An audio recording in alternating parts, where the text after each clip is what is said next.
Eu sou o SUS. Eu sou o SUS. Eu sou o SUS. Eu sou o SUS. Eu sou o Eu sou o SUS. SUS. Eu sou o SUS. Armã, Aré, SUS. Eu sou o SUS. Eu sou SUS. Repórter SUS. O que acontece no seu sistema de saúde?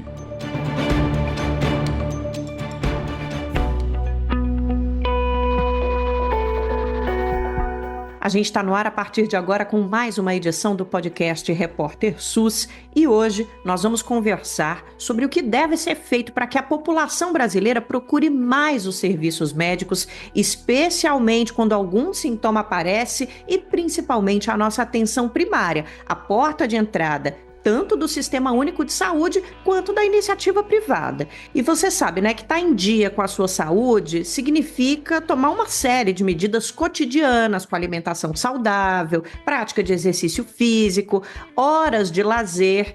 Todas essas atividades fazem parte das atribuições do que a gente chama de atenção primária em saúde e principalmente no Sistema Único de Saúde. Isso também inclui consultas tipo ginecológicas, dentárias e o atendimento de média e baixa complexidade. Além desse acompanhamento periódico de saúde, quando uma dor incomoda com frequência, seja na cabeça, nas articulações, nos dentes, em qualquer parte do corpo, é preciso procurar ajuda profissional. Só que essa necessidade nem sempre é colocada em prática pelos brasileiros e pelas brasileiras.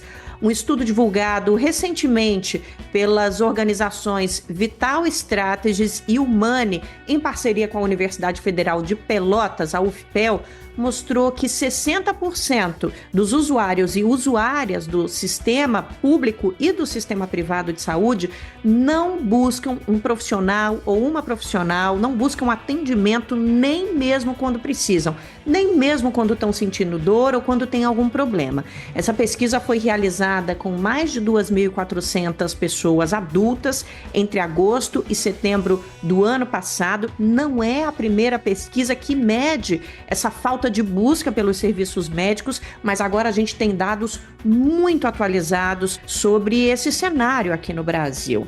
E essa demora em procurar tratamento não se resume a má vontade, preguiça, procrastinação. O principal motivo é justamente a demora no atendimento, que foi a justificativa dada por 46% das pessoas entrevistadas. Há também outros fatores muito preocupantes, como acreditar que os sintomas não significam nada grave ou se limitar à automedicação. E hoje a gente vai detalhar esses dados e entender como é que a gente pode mudar essa realidade brasileira, apontar caminhos sobre o que pode ser feito, principalmente como política pública. O Repórter SUS recebe agora a Luciana Sardinha, diretora adjunta de doenças crônicas não transmissíveis da Vital Strategies. É um prazer ter você conosco, Luciana, para destrinchar esse estudo e não só isso, falar um pouquinho sobre como a gente pode mudar essa realidade. Obrigada pela presença. Eu que agradeço o convite, é bem importante a gente discutir os resultados dessa pesquisa recente que fizemos, para que a gente possa cada vez mais sistematizar a informação e levar para a gestão para que possa ter uma grande melhora, para que a gente tenha o reflexo aí na população, uma população mais saudável. Sem dúvida, importantíssimo. No estudo, vocês falam muito, Luciana, sobre o papel da atenção primária, a nossa porta de entrada do SUS. Inclusive, no lançamento do estudo, vocês falaram que outras pesquisas dessa natureza devem acontecer falando sobre outras fases do atendimento, não só a atenção primária. Portanto, a gente acaba concluindo que esse estudo inicial, ele tem uma centralidade importante nessa porta de entrada do atendimento em saúde. Para diminuir esses índices de não atendimento, portanto, a gente conclui também que há limitações nessa porta de entrada que precisam ser sanadas. No mundo ideal, Luciana, já vou começar com uma pergunta assim, direta e reta. O que a gente precisa fazer para mudar essa realidade?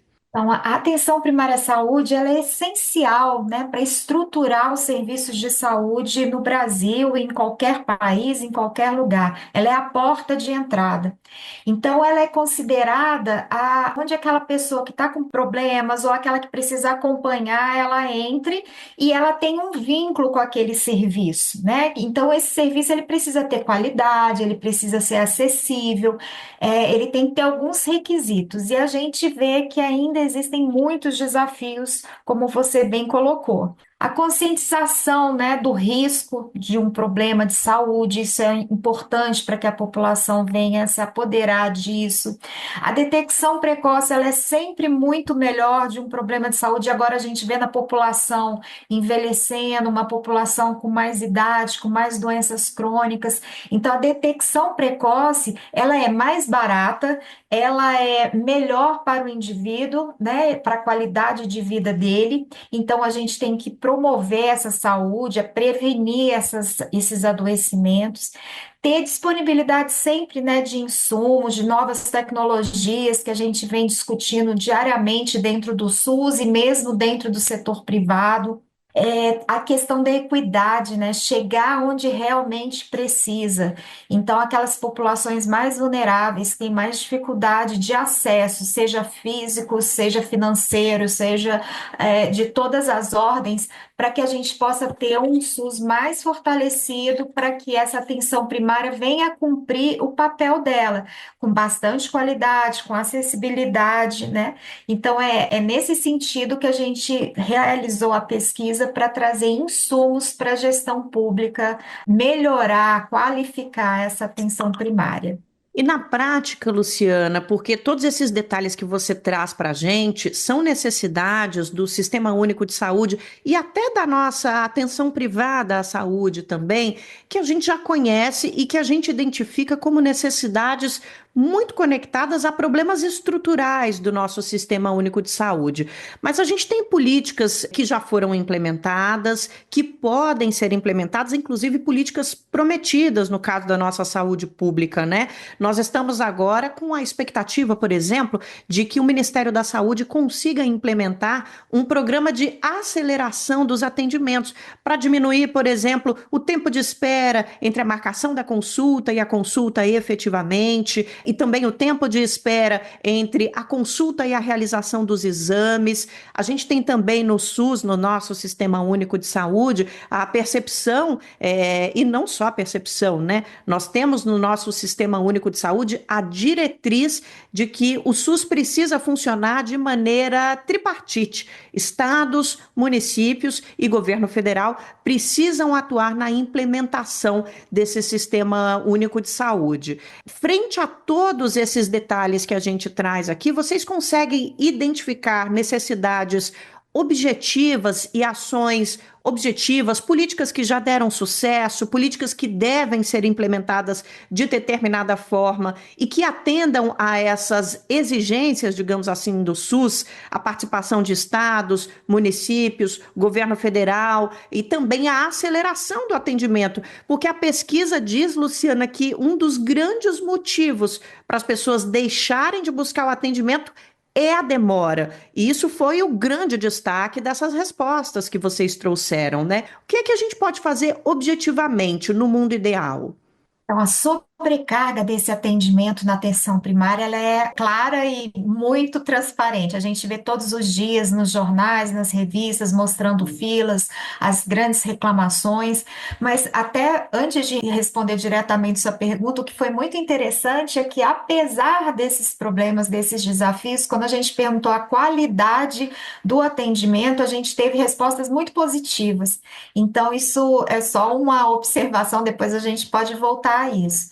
Mas a demora no atendimento é uma das grandes barreiras que a gente observou e vem observando ao longo de muitos anos, de muitas décadas. Não é um problema estrutural de agora. É realmente um problema estrutural e que precisa ter investimentos de melhoria da gestão, da otimização das agendas, da oferta de serviço para reduzir esse tempo. E aí você deu alguns exemplos. É fundamental que os estados possam participar ativamente das discussões nos municípios, porque o Estado tem essa competência de olhar os municípios e de apoiar em melhores práticas, em melhores formas de gestão. Por outro lado, os municípios precisam estar ativamente empenhados em diminuir essas filas, e aí a gente pode citar algumas formas, atendimentos sendo realizados antes, né, os agendamentos, telemedicina, acesso à telemedicina, a estratégia saúde da família efetivamente funcionando. A gente tem aí mais de quase 60 mil equipes de saúde da família.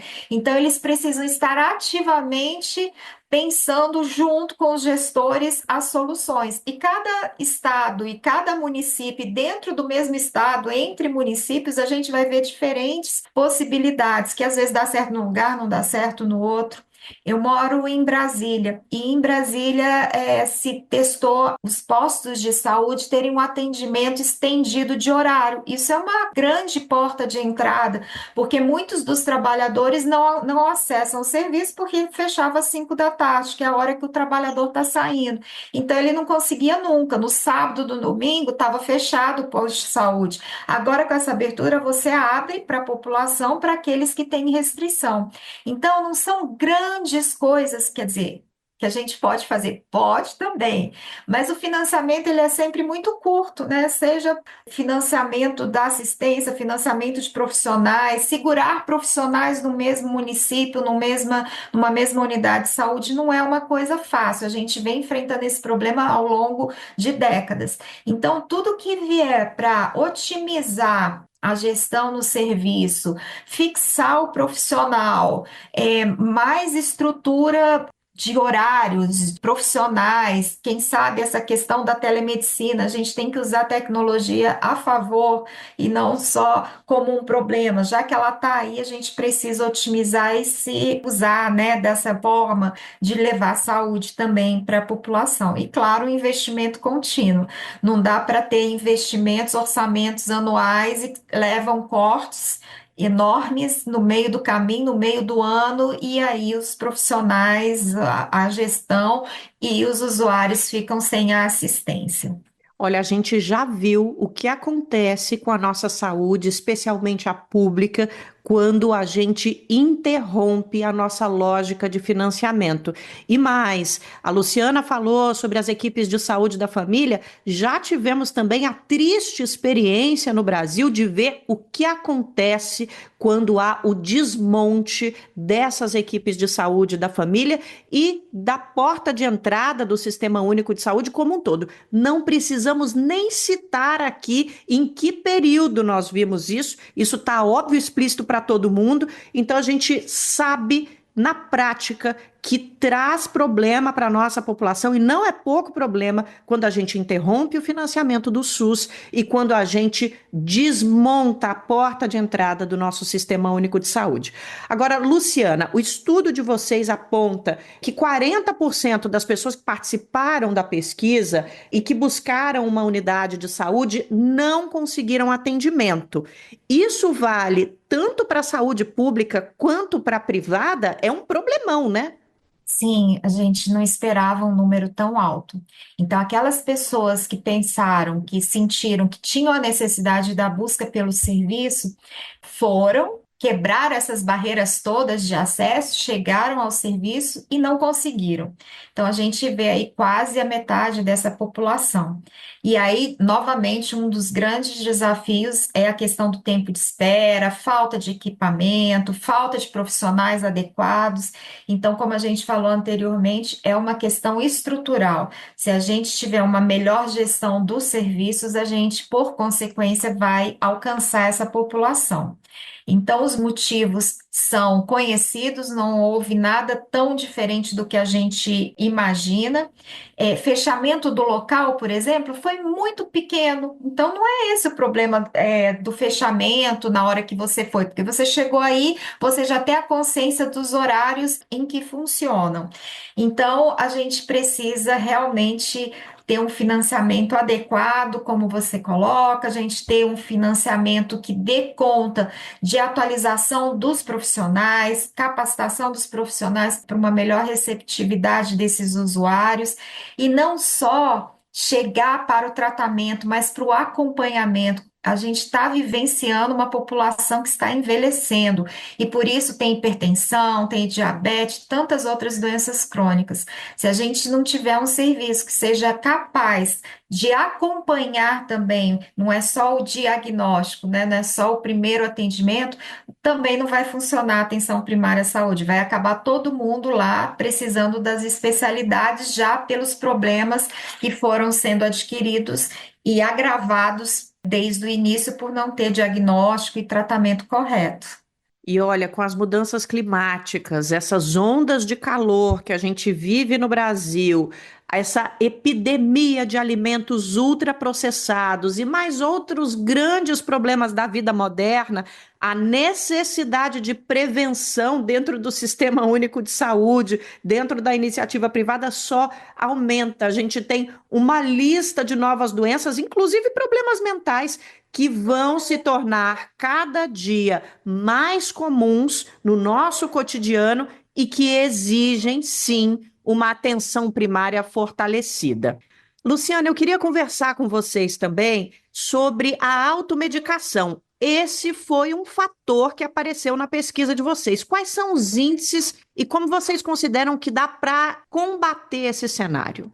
A automedicação é um problema seríssimo e o Brasil é um dos grandes recordistas mundiais em automedicação. Pesquisas anteriores, 2016, 2018, fala que quase 90% da população consome em algum momento, no último ano, algum medicamento indicado, sem nenhum profissional indicar, sem um profissional médico indicar.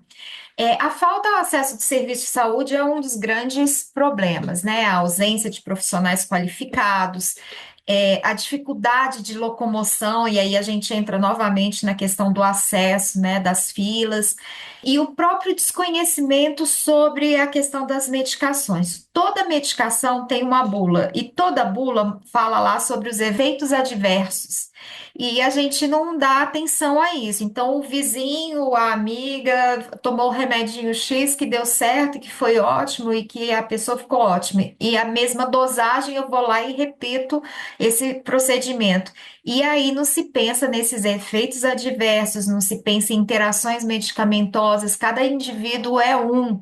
Então, ele pode ter alguma outra doença já instalada, uma hipertensão, um diabetes, e já toma alguma medicação, e essa interação medicamentosa não vai ajudar nem para o sintoma que ele está sentindo, e muito menos para aquele tratamento que ele já aderiu, né, ao tratamento. Então, tomar remédio sem recomendação médica é prejudicial, é errado, não faz bem, agrava a doença. Muitos casos chegam lá ao extremo e até uma questão, chegam à morte. Então, a gente precisa de ver isso. Uma das coisas da automedicação é que ele dá alívio aos sintomas. Você está com alguns sintomas imediatos, vai lá, toma a medicação e melhora. E acha que isso curou, mas sem saber muitas vezes qual é o diagnóstico. Então, acaba mascarando o problema. Eu resolvo ali, mas a base, o fundamento, o diagnóstico principal não foi dado.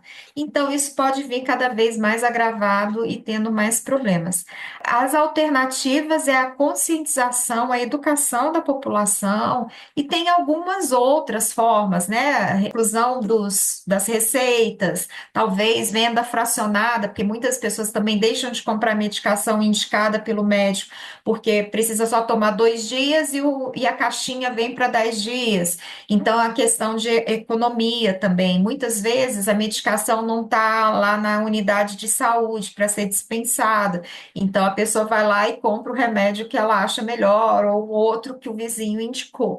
Então, é algo bem grave, e eu acho que a primeira coisa é sensibilização da população, da sociedade, dos profissionais, para conversarem sobre isso com os usuários, né? É uma forma de educação em saúde. A gente tinha uma pergunta para fazer para a Luciana, sobre quais são as doenças que deveriam ter mais atenção diante dessa falta de procura pela atenção à saúde, mas ela já citou várias aqui na resposta dela. Eu vou colocar a pergunta aqui na nossa entrevista, Luciana, só para que você tenha também o espaço para dizer para a gente se há outras doenças que vocês identificam, né, como pesquisadores e pesquisadoras da área da saúde, que podem se tornar problemas muito graves diante da falta de atendimento, além das que você já trouxe aqui para a gente. Então, as doenças agudas, né, essas transmissíveis, quando a gente vê a época que todos têm dengue, que tem uma grande transmissão, todas essas são realmente grandes problemas. Agora a gente começa a entrar na parte do outono, inverno, então vem aí as doenças respiratórias. Mas, no geral, a gente precisa ter muito cuidado para diagnóstico e tratamento. Eu vou citar 5, que são as principais, que a Organização Mundial de Saúde indica também, que a gente olhe mais do ponto de vista populacional, né, das doenças crônicas, porque elas agravam. Elas são doenças e elas são fatores de risco para outras doenças. Então, a questão cardiovascular. A gente tem a hipertensão. A pessoa com hipertensão é uma doença crônica, ela não fica ruim um dia e vai lá, toma um medicamento, tira o sal e na semana seguinte ela para o remédio. Isso não pode acontecer, é uma doença crônica. Se você pode controlar, então é essa indicação. Hipertensão e como base de muitas doenças cardiovasculares. A gente tem aí a questão do diabetes cada vez crescendo mais, e por questões de estilo de vida mesmo, a vida sedentária, uma alimentação inadequada, o uso do tabaco, o consumo de álcool. Então, vários fatores de risco que estão trazendo cada vez mais na vida, no cotidiano das pessoas, o diagnóstico de diabetes. Uma vez diagnosticado com diabetes, também tem que ter um controle ao longo da vida, tanto nessas questões da vida cotidiana, na melhora da alimentação, fazer uma atividade física, entre outros, mas tem a questão da medicação também. Outra doença que acomete muito e cada vez crescendo mais, a gente tem observado no Brasil como nos outros países, é o câncer. E aí, câncer, nós temos um espectro enorme, nós temos vários tipos de câncer e cada um tem um fator de risco diferente, mas que a questão da alimentação adequada, a atividade física, não usar tabaco e álcool, isso serve para praticamente todos os tipos de câncer como uma prevenção desse tipo. O câncer é uma doença muito silenciosa, né? Quando ele aparece, quando tem algum sintoma que a pessoa acaba procurando o serviço, ele já está muitas vezes muito adiantado, né, no problema, no adoecimento. Então, que a gente possa ter essa porta de entrada da atenção primária, inclusive para esses diagnósticos precoces de câncer. E, por último, você chegou a comentar sobre saúde mental. A gente tem visto o quanto isso tem aflorado. Eu escuto pessoas falarem, porque agora está se falando nisso. Sempre teve adoecimento mental, isso é fato. Mas no vulto que está acontecendo agora, na quantidade que a gente tem observado, diariamente, desde crianças, de adolescentes, de jovens, de idosos, a gente tem visto aumento do suicídio, a gente tem visto aumento de internação por doenças de saúde mental. E a saúde mental, especificamente, ansiedade, depressão e tantas outras, elas são doença, mas elas são também fatores de risco. Eu fico com a pressão desregulada porque eu estou com uma ansiedade ou porque eu estou com a ansiedade, eu desregulo a pressão arterial. Então, a gente realmente precisa cuidar da nossa saúde mental, porque senão a crise na saúde pública e na vida das pessoas, no seu dia a dia, vai aumentar e não vai ter serviço que dê conta disso se a gente não prevenir. Sem dúvida. Essa questão tem aparecido muito aqui no Repórter SUS. Recentemente a gente falou sobre saúde mental e trabalho. O Brasil vai implementar agora uma nova norma para que as empresas observem os riscos em saúde mental, mas isso não pode descambar para o mercado, isso não pode virar uma demanda que as empresas vão criar uma solução terceirizada e não vão ter atenção ao ambiente tóxico, à precarização e é fato que o mundo não tá fácil, tá cada vez mais difícil ser gente, ser trabalhador, ser trabalhadora, ser jovem, ser idoso, tá difícil para todo mundo mentalmente, e é por isso que esse cenário que a Luciana traz, em que as pessoas se questionam, nossa, agora tudo é doença mental, é sim, é porque a vida tá mais difícil para todo mundo. Agora, Luciana, eu queria falar um pouquinho com vocês sobre os pontos positivos, que você já citou um pouquinho aqui na nossa conversa e que a pesquisa traz. Tem pontos positivos sobre o atendimento, sobre a clareza do que os médicos e as médicas falam no atendimento e até sobre o sigilo daquele atendimento. Eu queria que você trouxesse esses dados positivos que as pessoas entrevistadas citaram ao longo da pesquisa. Pois é, foi muito interessante, muito bom escutar isso, porque a gente vê tanta crítica e realmente tem desafios, como a gente colocou aí desde o início, mas teve esse ponto de vista da qualidade do atendimento. E aí a gente não está falando de quem é o usuário exclusivo do SUS ou pessoas que usam planos de saúde. Nós estamos falando da população brasileira. Sabemos que aí em torno de 75% da população é SUS dependente, que é uma grande parcela da população, mas todos tiveram a indicação dos resultados foi todas para o mesmo lado, não teve divergência. Então, nós perguntamos 8 quesitos sobre qualidade do último atendimento realizado. Essa pessoa, a última vez que ela procurou um serviço de saúde, sobre aquele atendimento, como foi? Então, eram 8 quesitos e 6 deles o lado positivo foi muito maior do que o lado negativo. Então, a privacidade, então as pessoas sentem que a questão da privacidade é respeitada, isso traz vínculo com o serviço. O entendimento das explicações que foram fornecidas, a gente tem uma relação direta disso com a escolaridade, com a renda. Então, se ouve muito que muitas vezes o profissional indica tal tratamento e o usuário nem compreende, então por isso ele não usa a medicação ou o tratamento ou não faz o exame que é enviado para ser feito, enfim. Mas fala que foi compreensível, quase 75% falou compreendi o que queriam falar, qual é o tratamento, e uma coisa muito boa foi que eles colocam que eles são parte da decisão de muitas das questões encaminhadas para o tratamento, então isso também é muito positivo. A duração da consulta, porque tem aqueles que a gente normalmente comenta, né, que senta na frente do profissional, o profissional nem olha, já abre a gaveta, já traz uma receita, alguma coisa, mas isso não foi o que apareceu na pesquisa. Fala que o tempo é razoável, as explicações são boas, teve oportunidade de questionar, levantar preocupações.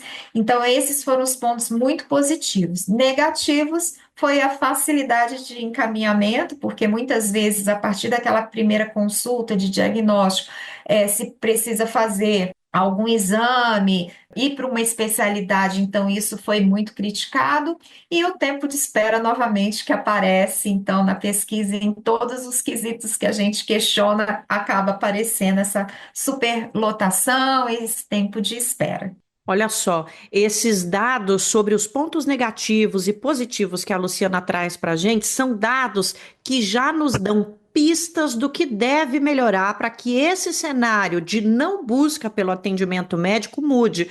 E o que deve melhorar está muito conectado também à qualidade do atendimento. A qualidade do atendimento passa também pela formação dos nossos profissionais e das nossas profissionais, pelo tipo de atendimento que é prestado, especialmente no Sistema Único de Saúde, que atende as nossas populações mais vulneráveis. Como é que a gente garante profissionais que conseguem atender essas populações de maneira efetiva, em que o paciente, a paciente consigam entender o que está sendo falado e sejam incentivadas a dar continuidade ao tratamento. Mas não é só uma questão de formação. O fortalecimento da saúde da família, que a Luciana trouxe aqui para a gente, é o fortalecimento de um programa que, na base, na sua concepção, é um programa que exige esse atendimento mais qualificado, presta atendimento inclusive nas casas das famílias, atendimento em comunidades menores. Então as equipes de saúde da família têm a oportunidade de conhecer mais aquela população, aquelas famílias,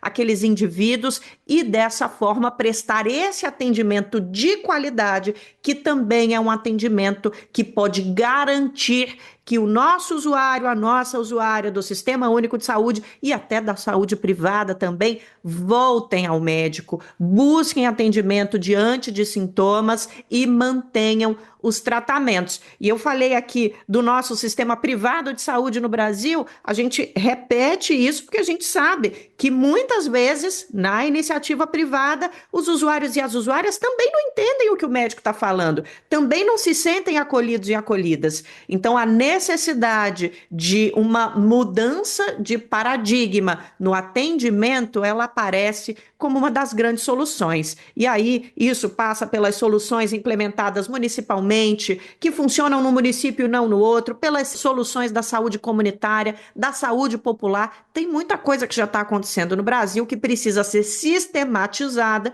para a gente acabar com esse problema. E, Luciana, eu queria muito te agradecer. Esse desabafo final é um desabafo de uma equipe de jornalistas que está lidando muito com a área da saúde, os nossos ouvintes e as nossas ouvintes sabem, e a gente escuta muito esses diagnósticos do que está acontecendo e estamos sempre torcendo para a mudança disso tudo. Então, obrigada por trazer elementos para que essa nossa torcida fique ainda mais fortalecida, viu?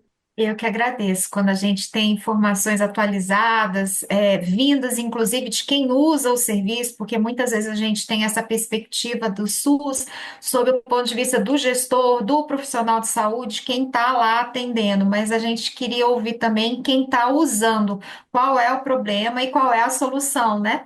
Então foi muito agradável escutar as qualificações do serviço, que não são ruins, não, uma vez que eu consigo acesso, se tem uma boa qualidade da atenção e que a gente possa usar mesmo nas discussões, levar para a gestão pública para aprimorar cada dia mais essa porta de entrada e assim a gente vai ter uma qualidade de vida muito melhor da população brasileira.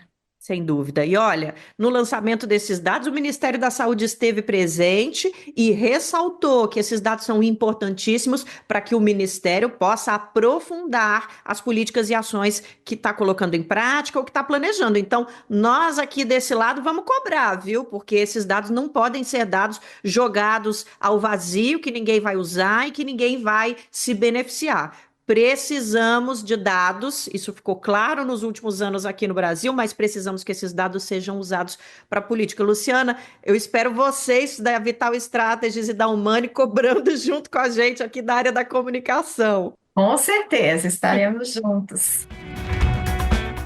E agradecemos também os nossos ouvintes e as nossas ouvintes que ficaram conosco aqui em mais uma edição do nosso podcast de saúde, o Repórter SUS, que é uma parceria entre o BDF e a Escola Politécnica de Saúde Joaquim Venâncio da Fiocruz, a nossa Fundação Oswaldo Cruz. Para saber mais, acesse brasildefato.com.br e psjv.fiocruz.br. Apresentação, Nara Lacerda. Na Fiocruz, a produção é de Juliana Passos e no Brasil de Fato de Letícia Holanda. Até semana que vem.